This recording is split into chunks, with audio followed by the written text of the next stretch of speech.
ቅርብ ጊዜ በሁሉም ሶሻል ሚዲያ ሲቀባበሉት እንደነበረው ትንሽ የጤና እክል አጋጥሞት ወይም አሞት ሆስፒታል በገባ ሰዓት ላይ ከሆስፒታል ራሱ ቪዲዮ እየቀረጹ ሊክ ያደረጉ ధርሜንድር እንዳረፈ እየተናገሩ ነበር። ይህ ሟርታቸውም እንግዲህ በመጨረሻ ሰመረላቸው። በሚዲያ አሟረት ነገር እውነቱንና ዛሬ ላይ የህንድ ሲኒማው አንጋፋው ተዋናይ ధርሜንድር ፓጂ ወይም በእኛ ሀገር ዳርሜንድራ የሚባለው ዝነኛው አክተር በመጨረሻም ህይወቱ አልፏል።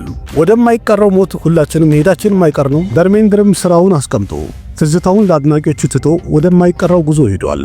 በጣም እርጉም የሆኑ ጥቂት የሚዲያ ሰዎች በፊልሞቹ ሲያዝናና ከሱ አልፎ ተርፎ ሙሉ ቤተሰቦቹ የህንድ ማህበረሰብን አይደለም ጠቅላላ በዓለም አቀፍ ደረጃ ያለውን የፊልም አፍቃሪ ቤተሰብ ሁሉ እያዝናኑ የነበሩ ቤተሰቦች ምክንያቱ ባይታወቅም መጨረሻ ሞት ተመኙላቸው። በፊልሙ ሆነ በፖለቲካ በጣም ምርጥ አስተዋጽኦ ያደረገውና ሁሌ የሚታወሰው አንጋፋው አክተር ధርሜንድር 90 ዓመቱ ሊደፈን 14 ቀን ሲቀረው ከዚህ ዓለም በሞት ተለይቷል። 90ኛ ዓመት ልደቱንም እናከብራለን ብለው አድናቂዎቹ እየጠበቁ ነበር። ግን በመሃል ከአቅም በላይ በሆነ ህመም በመጨረሻም ዛሬ ላይ ህይወቱ አልፏል። ነፍስ በሰላም ትረፍ እንላለን። ለአድናቂዎቹም ለቤተሰቡም ለመላው የህንድ ፊልም ቤተሰብ አጠቃላይ ጽናቱን ይስጥልኝ ብዬ ጨርሳለሁ ፕሮግራሜን።